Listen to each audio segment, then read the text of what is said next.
Notícias na comunidade, com Leandro Thompson.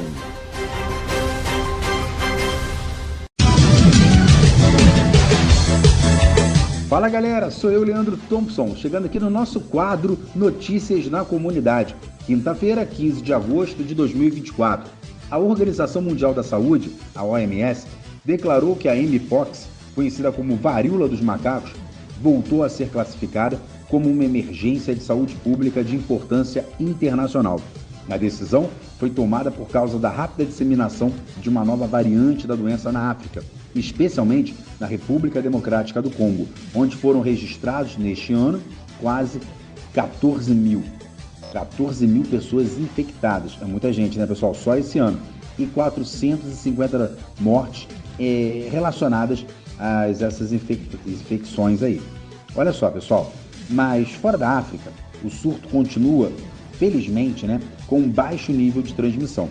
No Brasil, a vacinação contra a Mpox, essa doença, né, já começou no março do ano passado, para grupos específicos. O pessoal que estava viajando lá em alguma coisa relacionada à diplomacia ou a trabalho para o continente africano, principalmente para a República Democrática do Congo, já estava recebendo a vacinação específica desde o ano passado. Olha só, conforme o Ministério da Saúde, em caso de novas evidências que demonstrem a necessidade de alteração no planejamento de imunização, as ações necessárias serão adotadas e divulgadas. Continuando com notícias, né?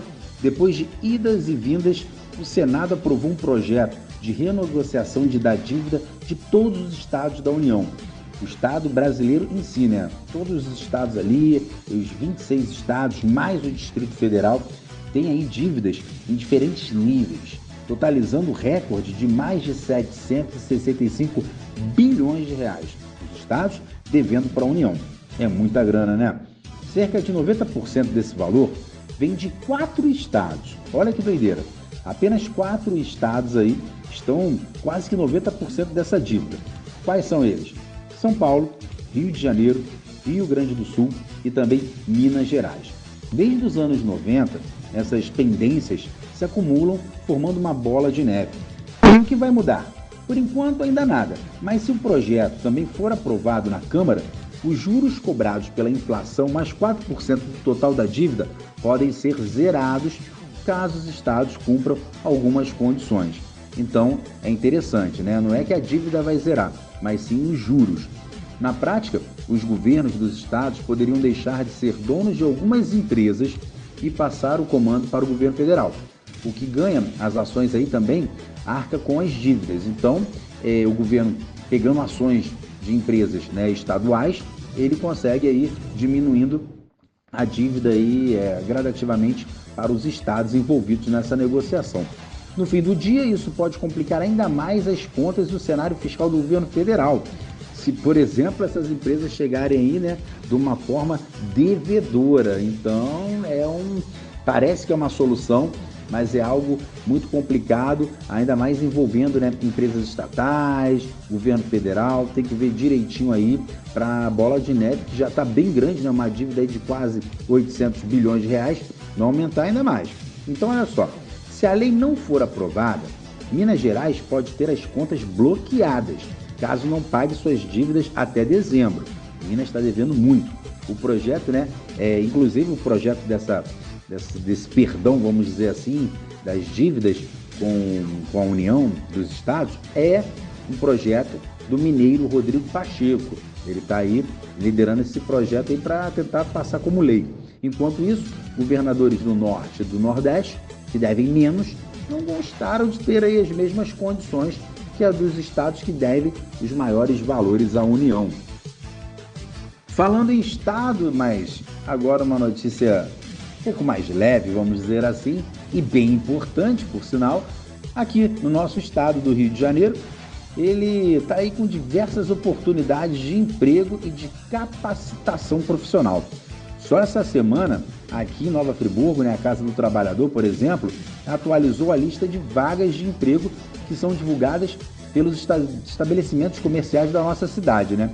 Estão aí sendo oferecidos 224 cargos e 494 vagas disponíveis. Pô, bastante coisa, né, gente? Vamos dar uma corridinha lá na Casa do Trabalhador, se estiver precisando aí de um emprego ou de uma capacitação. Para quem busca, né, a primeira oportunidade ou a reinserção no mercado de trabalho, é preciso se cadastrar lá na Casa do Emprego de Nova Friburgo. No restante dos estados, né, no restante do estado do Rio de Janeiro, né, somando com as outras cidades, são mais de 13.500 vagas. É uma oportunidade bem bacana aí, principalmente aí, ó, chegando no final do ano, as festas, é bem bacana estar empregado, né? E vamos falar um pouquinho de futebol? No Newton Santos, o Botafogo soube usar o fator casa nesta quarta-feira e venceu o Palmeiras por 2-1 no jogo de ida das oitavas de final da Libertadores e terá uma vantagem na volta em São Paulo. Com a derrota, o time paulista viu cair uma invencibilidade de 17 jogos na Libertadores. O duelo teve emoções mais concentradas na primeira etapa, quando os gols saíram. O Botafogo abriu o placar aos 21 minutos. Igor Jesus acertou um cruzamento açucarado para Luiz Henrique cabecear ali, para a marca do gol do Everson. Um ótimo goleiro do Palmeiras, mas o Luiz Henrique está inspirado. Fez várias jogadas, podia ter marcado até mais alguns gols aí, mas conseguiu empurrar o primeiro gol aí de cabeça desse encontro importante entre Botafogo e Palmeiras pela Libertadores. Não tem nada fechado, hein?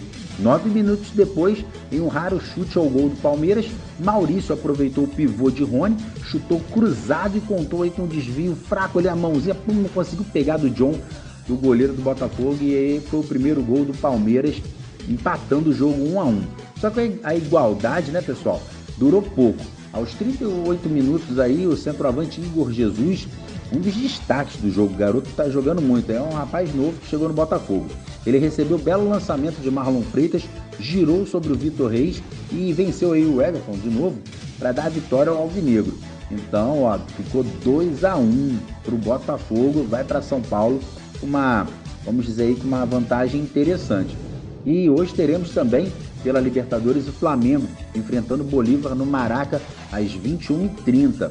E no final de semana, né, pelo Brasileirão, teremos o Fluminense recebendo o Corinthians no sábado 9h30, o Criciúma recebendo o Vasco, né? O Vasco vai lá na casa do Criciúma no domingo às 16 horas, e no domingo, pelo Brasileiro, teremos um clássico muito, mas muito interessante envolvendo Botafogo e Flamengo, 6h30 da noite. Muito interessante porque Botafogo é o líder e o Flamengo quer chegar junto, quer ficar ali pertinho do Botafogo.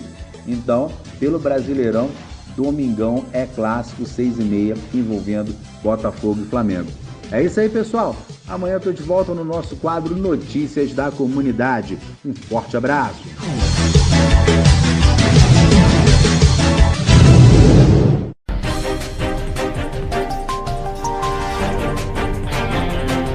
Notícias na Comunidade, com Leandro Thompson.